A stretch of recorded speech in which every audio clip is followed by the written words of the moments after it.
हाय दोस्तों, मैं आपको 2025 में जो यूपी बोर्ड के क्लास 12th के 10th के जो एग्ज़ाम होते हैं तो उसमें पैसेज को कैसे सॉल्व करना है ये मैं आपको सिखाता हूँ, बताऊँगा इसमें। तो चलो स्टार्ट करते हैं बिना टाइम लगाए।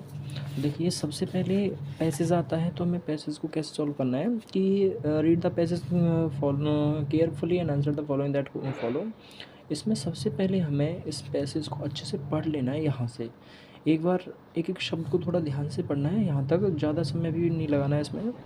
अब हम ये वाला पैसेज पढ़ लेंगे, उसके बाद हमें क्या करना है कि ये जो पहला क्वेश्चन है ना, तो इसका जो how does the word measure man's life, ये वाले जो वर्ड हैं, हमें ये वर्ड देखने कि हमने ये कहाँ पढ़े थे इस पैसेज में। तो देखिए, the word measure man's life है। जब आप पैसेज पढ़ लोगे तो आपको पता चल जाएगा कि कौन सा वर्ड कहाँ लिखा है, थोड़ा तो आइडिया आ ही जाएगा दिमाग में। तो मेंस लाइफ ये इतना मिल रहा है ना। देखिए कहाँ लिख रहा है, सबसे पहले स्टार्टिंग में लिखा है ये, man's life is not measured by the number of the days.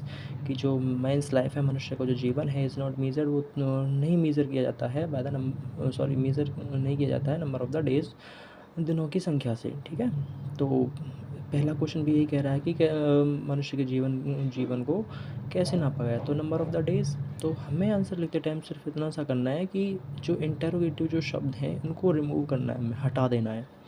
तो द वर्ड से स्टार्ट करेंगे, अगर इनको इंटरोगेटिव वर्ड्स को हटाएंगे तो द वर्ड से स्टार्ट होगा।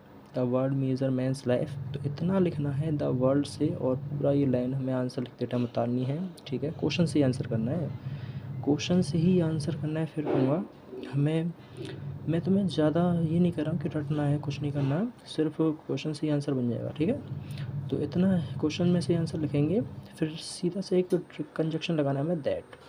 तो दैट लगा, तो कंजक्शन दैट का प्रयोग करने के बाद में जो मेंस लाइफ से हमने जहाँ से देखा है, यहाँ say that is not measured by the number of days, इतना लिख देंगे, आंसर कंप्लीट। और जो आगे दिया है months and years that he has lived, इतना लिख देंगे यहाँ तक, और हमारा आंसर कंप्लीट।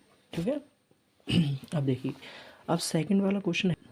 तो सेकंड वाला क्वेश्चन है कि विच लाइफ इज़ मोर वैल्यूएबल, कौन सी लाइफ जो है ज़्यादा वैल्यूएबल है, ज़्यादा कीमती है। अ शॉर्ट लाइफ, एक छोटा जीवन, और अ लॉन्ग लाइफ, या फिर एक बड़ा जीवन। ठीक है, तो हमने पैसेज पढ़ा था, तो हम देखेंगे ये हमने लाइन कहाँ पढ़ी थी। तो देखिए, सबसे पहले हमने ये वाली, इसमें क्या दिया है कि मोर वैल्यूएबल। तो देखिए, मोर वैल्यूएबल कहाँ लिखा है, मोर वैल्यूएबल यहाँ पे लिखा है, more valuable then a long life लिखा है ना, ये वाला वर्ड मोर वैल्यूएबल, यहाँ पे भी मोर वैल्यूएबल लिखा है। ठीक है, देखो, तो हमें क्या करना है आंसर लिखते टाइम, सीधा सिंपल सा लिख देना है कि इंटरोगेटिव मार्क हटाने हैं। ठीक है, इसमें इंटरोगेटिव जो शब्द है ये है विच, है विच को रिमूव करेंगे, लाइफ से स्टार्ट करेंगे।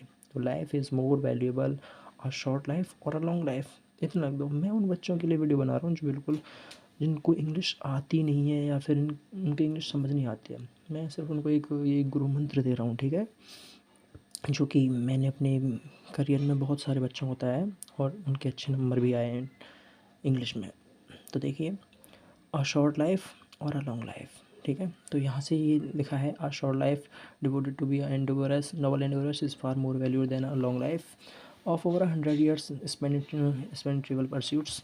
तो यहाँ पे हमें सिर्फ लॉन्ग लाइफ तक लिखा है ना हमने।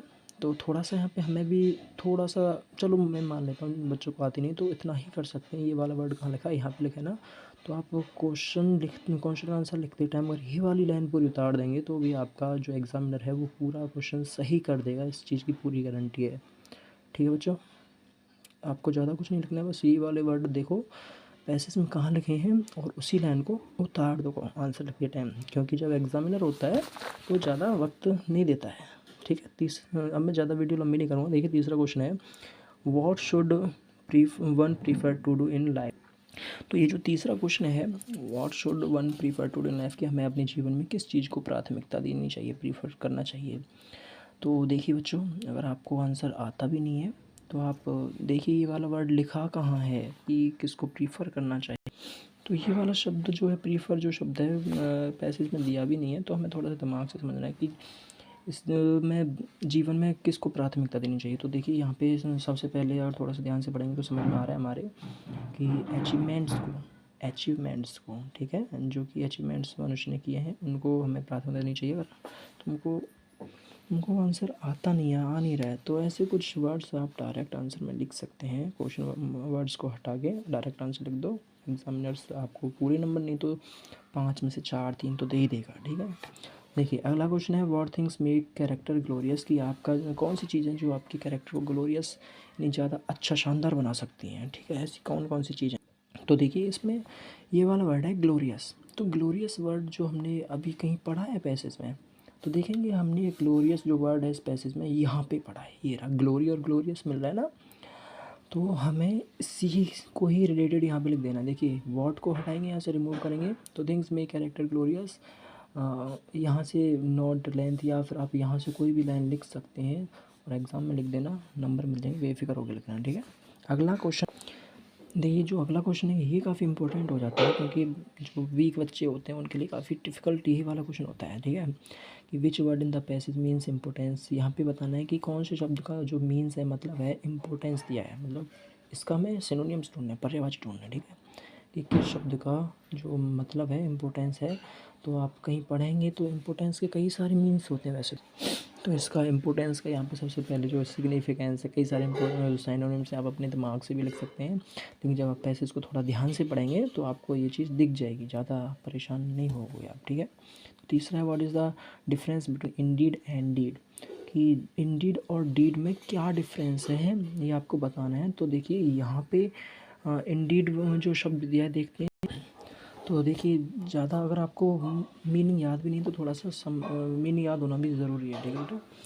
तो यहाँ पे इंडीड का मतलब होता है आवश्यकता और डीड मतलब होता है काम। तो आप अपने शब्दों में लिख सकते हैं कि इंडीड मीन्स दैट नीड हो गया या फिर नेसेसरी हो गया, ठीक है, नेसेसिटी भी लिख सकते हैं। और डीड मतलब होता है वर्क, काम, ये हो गया, ठीक है। तो ज़्यादा लंबी वीडियो मैं नहीं करना चाहता हूँ। अभी आगे की जो वीडियोज़ हैं, जैसे इसमें हमें आर्टिकल कैसे लिखना है या फिर लेटर कैसे लिखना है, या फिर जो सेक्शन सी आएगा आगे कि इसमें करेक्ट द फॉलोइंग क्वेश्चंस, इसको कैसे करना है, या फिर जो भी आगे का जो पेपर में आता है कैसे करना है, वो सारी चीज़ें मैं ऐसे करके पाँच पाँच छः छः की मिनट की वीडियो बना बना के डालता रहूँगा और आपको बताता रहूँगा कि हर एक पॉइंट आपको पेपर में कैसे करना है। और अगली नेक्स्ट वीडियोज़ में मैं आपको बताने वाला हूँ कि पेपर में छोड़ना किस तरीके से लिखना चाहिए कि एग्ज़ामिनर को ज़्यादा कन्फ्यूज़न ना हो आपका आंसर चेक करते टाइम, ठीक है। और आपको आपके नंबर भी ना कटें आपके।